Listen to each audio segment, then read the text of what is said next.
How to fix ChatGPT app not working in iPhone 12.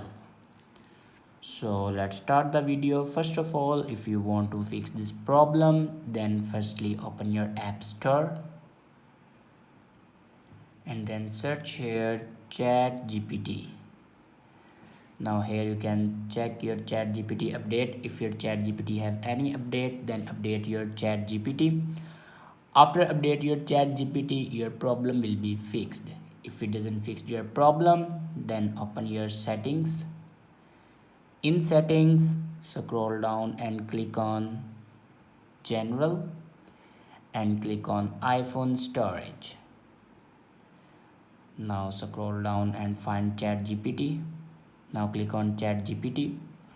Now here you can offload your ChatGPT app and reinstall it.